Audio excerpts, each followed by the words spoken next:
Hey, what's up? Hey, we're the Rob and Holly Show. We are hanging out with Ashley Cooke at MusicTown. I'm like, where am I waving? I know. There's cameras. Here. Hello, everyone. There's eye in the sky. Hello. We've been learning a lot about life and each other so far before this interview. But first things first. This is your first time in Detroit? No, I've been here before. I actually played at the Tin Roof down the street. Yeah. Like, 2 years ago, I think it was. I was opening or I think I was playing, I don't know, but I played that Tin Roof. And were you in Faster Horses too? Yes. Yes. Yeah. Okay, so this is not your first time. But I mean, it's not like that's not like Detroit proper. Right? Yeah, that's like out further there. out. Well, it's I wore I got my new Lions gear in the mail today, and it's an exciting time for the Lions. And I noticed yesterday they said that they have won over the hearts of America because it's been a struggle as a Lions fan for a long time. We're in the playoffs. I was like, never winning. I was just curious as like, do you know of the Lions now? Like, are you hearing rumblings about it from out of town, or is it really just a hometown thing? I think it might just be a hometown thing. I also though I love sports. I love to watch or be a part of it. I love to go to games, but I don't follow or really know what's going on. So I feel like I'm also not the best person. Will you go to a sports game? What's your home team? Yeah. Where are you from originally?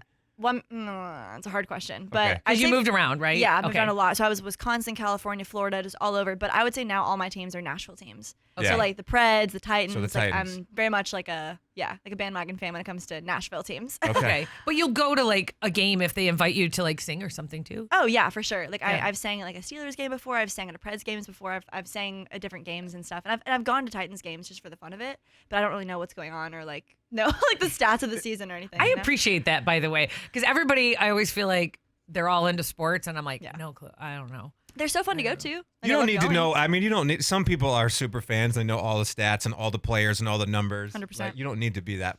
Not everyone needs to be that person. Exactly. Are you ever on a fantasy football team? No, my parents are though, and they have it with their best high school friends, and they have this massive trophy that they pass around to everybody whoever wins that year. So my mom is always like, "Please don't win this year. We don't want this giant trophy in our house. We don't need it." You were stuck with it for exactly, a whole year. It's huge. It's literally this big. They all do it with. It's their like the League. Friends. You ever watch that show, The League? No. No. See that? You put it. If he knows. Watch The League. Look it up. It was a few seasons long. I think it was on FX. Okay. It sounds like it's targeted to the male demographic. It's about fantasy football. That's the whole thing. So my mom loves it. She kills it, and she loves doing it. But I've just never really gotten into it. So. I'm on a fantasy league too, but I just pick hot guys for my team. As you should. Who's the hottest guy you think in the NFL? I'm curious. Well, and it's obviously it'd be Taylor Swift's boyfriend. Obviously, I'd be like, that would be obvious. But for a while, I was learning a lot about myself when I was picking players because I was just picking them based on their tiny little picture that they have. And I was all the hot ones. Man, if you got a toothy grin, I like you. I was like, ooh, you're cute. So all my guys are like, did you ever win? So this year, I actually tore my own ACL on the draft day, and so I missed my draft.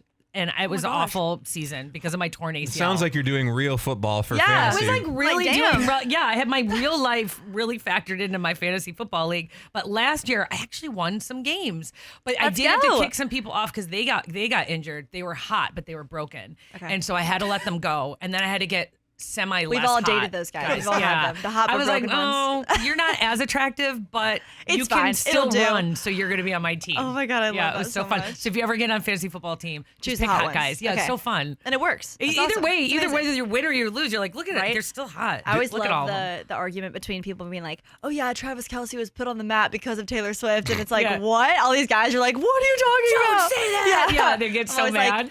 I don't People get really serious about that. I posted, the guy with the sign, the meme. Yep, it's like this was awful. He did it without my permission. What was the meme? What was it? I used that and it was a joke, and I said, please stop showing Taylor Swift at Chiefs games. And because as a football guy, you get kind of sick of seeing. You just want to watch football, right? Did you guys see the Golden Globes? It was just a joke. Oh yes. Did you see it? Yes. I missed She's it. took a drink for Well, yeah. Do you know what he said though too? He said the difference between the Golden Globes and the NFL is that they show less. They show less of Taylor Swift at the Golden Globes, and they showed Taylor, and she went. And got so mad, and everybody was talking about it. It was. Well, I think that was a very polite. Let the girl date some dude. Who cares? I did it as a joke, but there were some people that were they compared my meme joke to What they do? like war. What? Someone was like, War? Someone was like, this is so positive.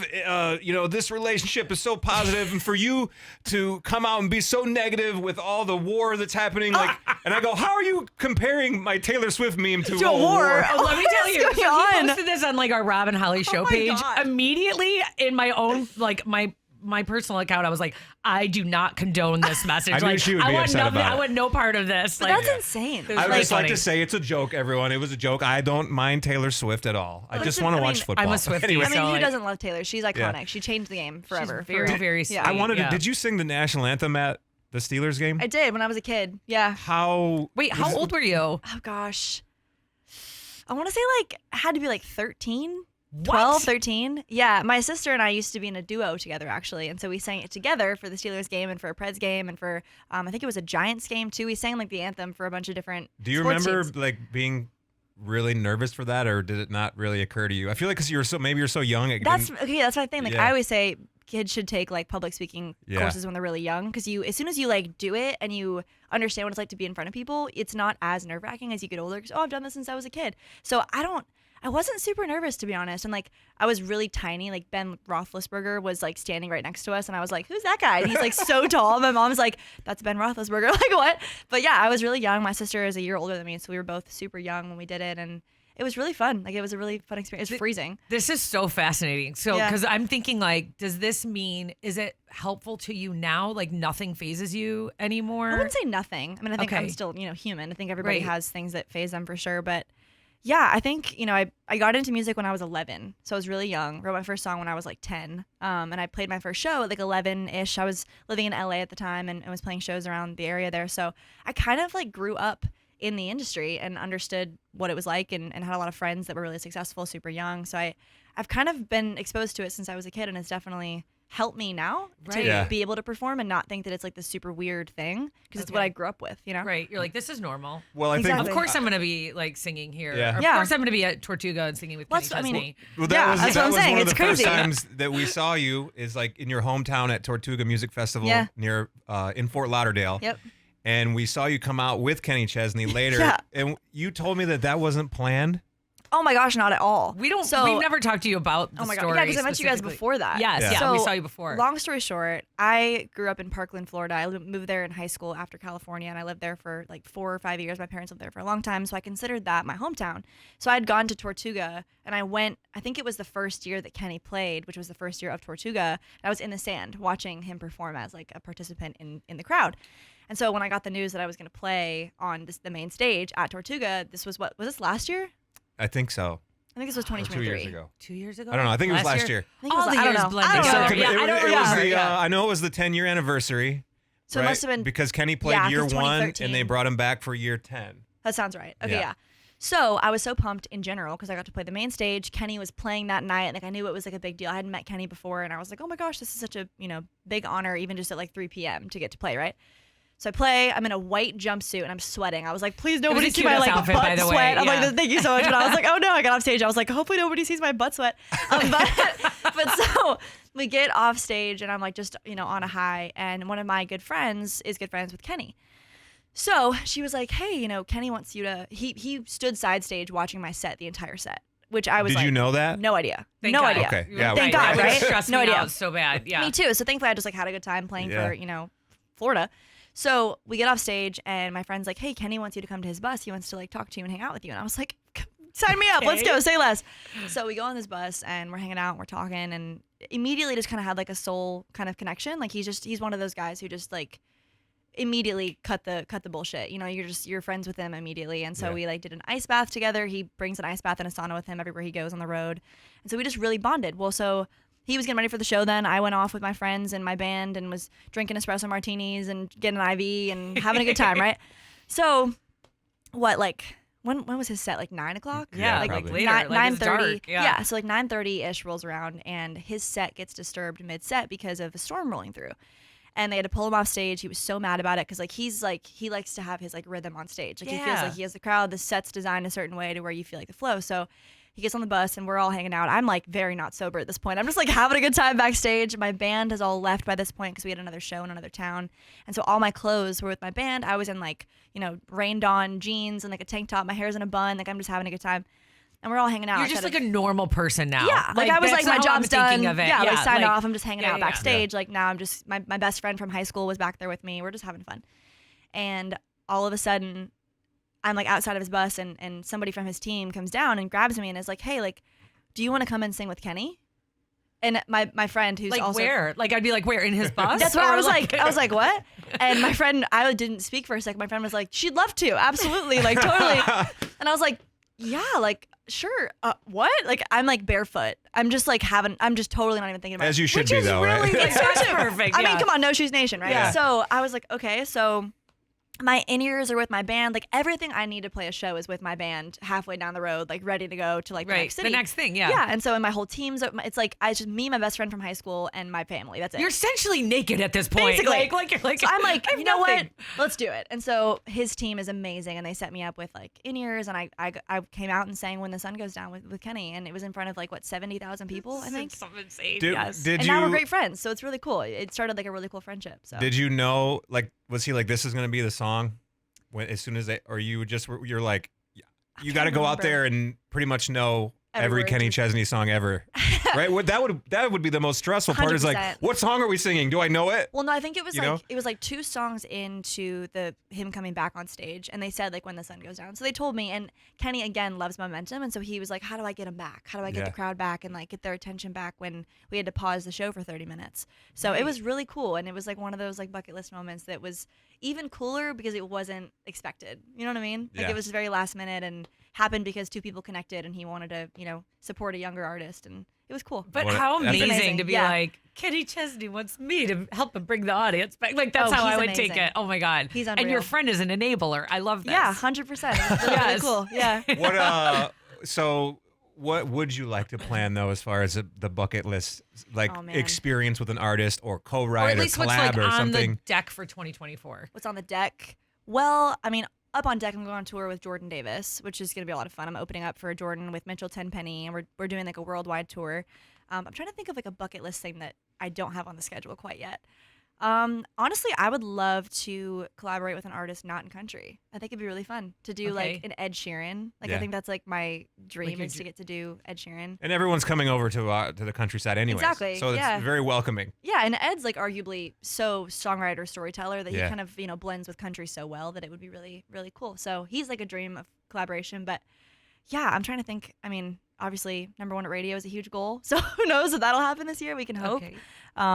Yeah, I mean, there's just so many things. I'd love to, be nominated for like an ACM or CMA. I think I'm eligible this year, which is like cross fingers. Yeah. So yeah. Well, you have an album out with a lot of amazing songs. I do. That's gonna help all of those goals. Shot in the Dark. It is. Right? Yeah, it's called Shot in the Dark. It's a 24-song album, my debut album.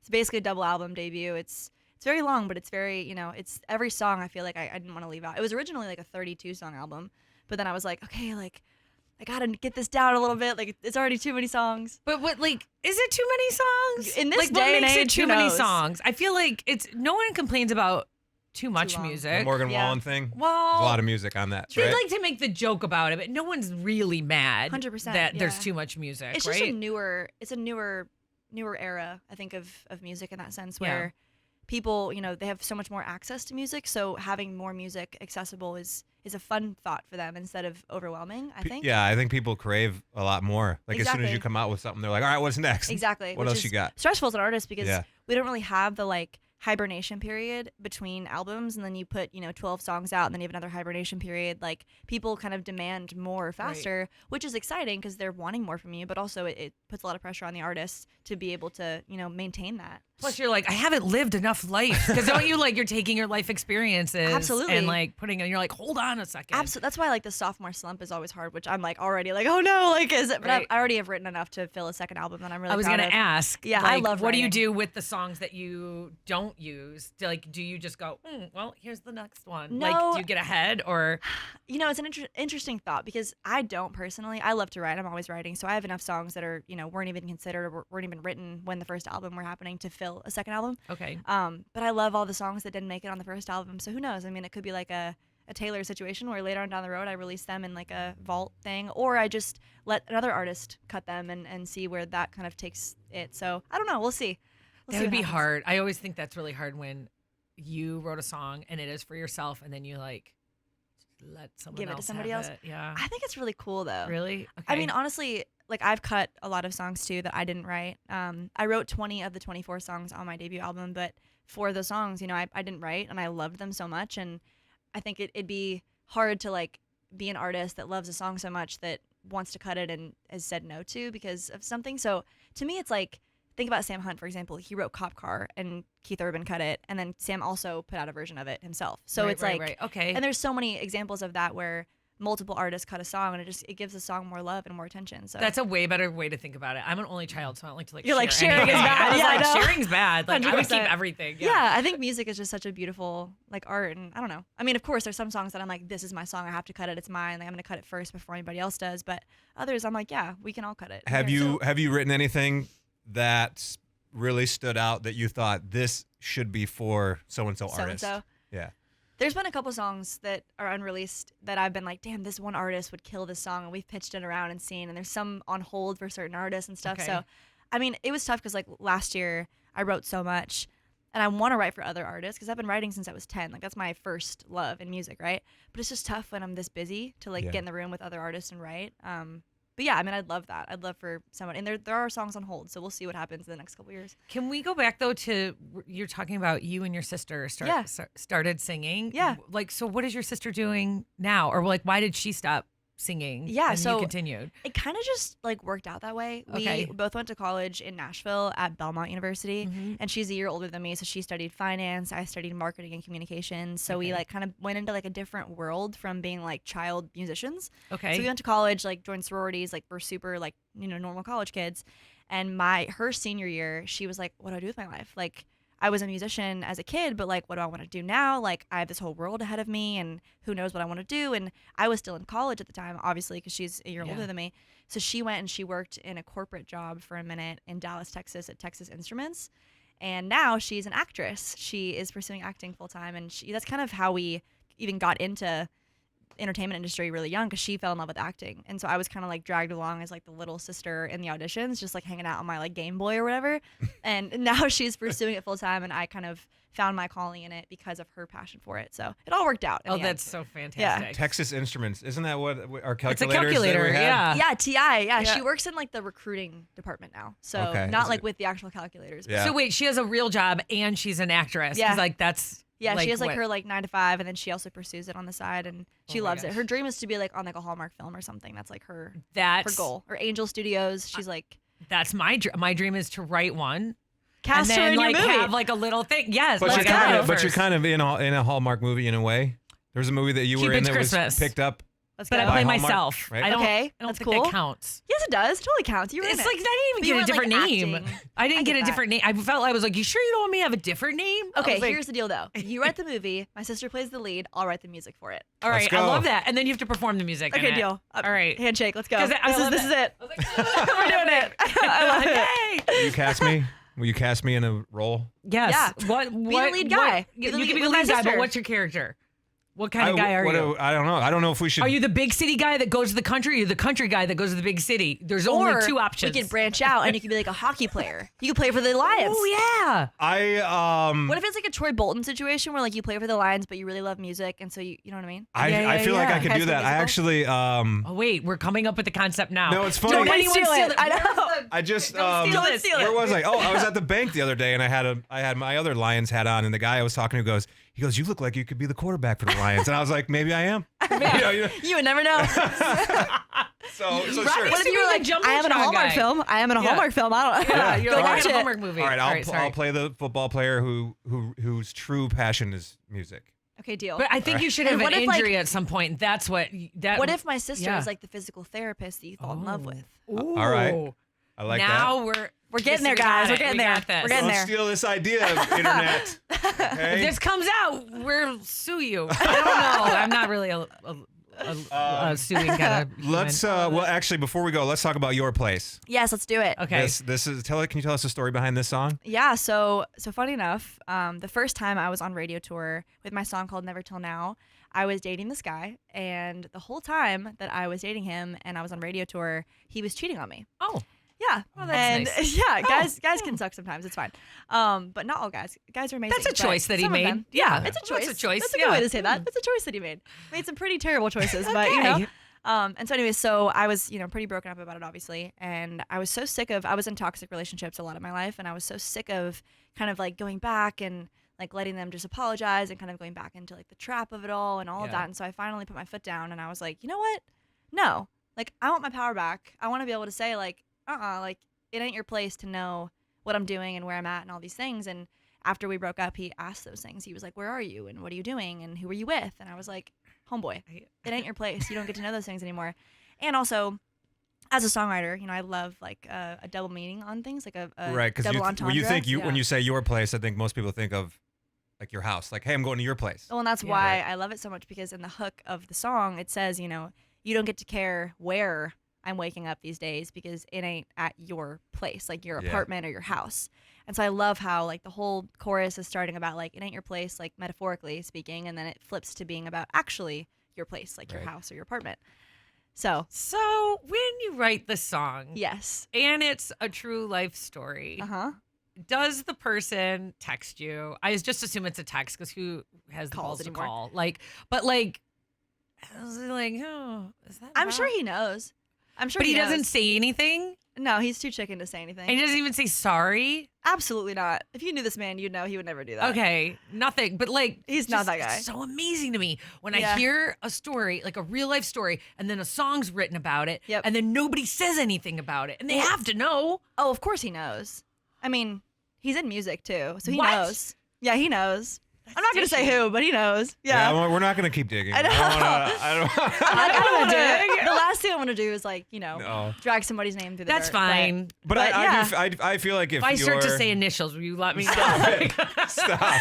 But no, I mean, it's one of those things like, I've seen him around town. I've seen him at events and stuff, and no words are spoken. Has he ever been there while you're singing this song? No, and I cannot wait for that day. I really hope that there's a day that he's stare there. at his eyeballs while you're singing it? Like, 100%. really? Yeah. Yes, I love the drama. I feel like music is just such a, we've both moved on. Like, we're both seeing other people now, and that's totally fine, and everything's, great in our worlds. But, I mean, music kind of it allows us to get out those emotions, and I would never, interrupt his relationship or, like, disrespect him in any way, Fair, by saying his name or anything like that. But yeah, I mean. But I would think that if this person did hear it, it probably would affect them so much so that maybe it changes the way that they do treat people. I like how that you think that. I'm trying to see this man. That's not how narcissists work. Yes, correct. I'm trying to see a good side. Like your song also helped you, but maybe it can help them we can as hope. Well. We can hope. And I really do hope for his sake and how terrible he was to me that he can figure it out. But yeah, I mean, by the way, I'm sorry. I don't know if you're a narcissist. I just assume that you are. I'm sorry. The human. I'm talking to like whoever. Yeah. I don't know, but I assume that he is. Yeah, and honestly, too, here's my thing. Like, people cheat, things happen. Like, good people make bad mistakes, and that happens. Yeah. Like if somebody's cheated, they may be able to learn from it, but he's just not that guy. Okay. Well, I always, I just try to look for the positive in everything, Yeah. And you that found the about you. positive because now you got a great song that came out of Exactly. it. Well, thank you so much. I So, appreciate that. yeah. Yeah. And I feel like I've had a lot of people walk up to me, guys, girls, whoever, walk up saying, this song was what really helped me finally say goodbye to that toxic person that was in my life, or even friends. Like, they'll talk about like ex-best friends. They talk about this too. Yeah. Like, it ain't your place to know these things. And I'm like, good. Like, it, as a people pleaser myself, it's good to know that I'm also helping other people pleasers like know their respect for themselves. Yeah. And say like, absolutely not. This is not your place anymore. Moving on, So do you feel? I love this do you feel like? Thank you. I'm sorry that happened, but I also love it. Yeah, exactly. Do you feel much more confident now that you've written this, put it out, and you're like, look, I can make that choice, and I don't have to be the one that kind of like you felt like you probably were stepped on. 100%. Yeah, absolutely. I think that even every time I sing it, I think I just have a whole new kind of like, oh yeah, like I don't need to deal with that shit. This is not for me to deal with. Like, you screwed me over. It is what it is, Are you afraid that you have to have more bad experiences to write more good songs? Great question. No, it's a great question because I feel like so much of my past and like relationships and whatnot have been like toxic relationships. So breakup songs and all, like a lot of my album is like these breakup songs. So I've had that thought of like, oh no, like how do I, if I'm not like being heartbroken or in a toxic situation, like how do I find inspiration? And I've written a lot of amazing love songs. I think they're amazing. Knock on wood. I don't know. That is and so like I don't know. I've written a lot of like life songs and stuff. So who knows? I mean, I think also the beauty of writing is pulling from other people's experiences and writing about them as if you're in their shoes. So I've done some of that too, where I feel like, even though I'm not in a toxic situation anymore, I've written from somebody else's perspective. Okay. So yeah, I think that it's a learning curve. Like it's a learning process of what next. So on the flip side, what's one of your favorite songs of yours that you've written that is just like a feel-good party song? Ooh. I'm thinking about the album like top to bottom. There's one called Moving On with Grace. That's like it was my version of what I loved feeling when I covered Gunpowder and Lead by Miranda Lambert. Like it's that kind of like driving feel. And I always covered that in my sets when I played on Broadway in Nashville and like all these cover sets that I had done. And I just loved the energy that it brought to the set. And so I wanted to write kind of like my own spin and my own version of that feeling. It's obviously not the same song, but it's like a similar kind of vibe. Yeah. Or there's a song called Tastes Like. That's like the first song on the record. That's really fun. Okay. Yeah, there's some like really fun ones on the project too. All right, Shot in the Dark is the album. Yep. Shot in the Dark. Go listen to every song that we've talked about and think about all the drama that goes with all that. the drama. Yeah. I hate drama, but this is fun drama. Well, thank you so much for joining us here at MusicTown. We appreciate it. So much fun. Y'all are the best, for real. Seriously. Ashley Cooke.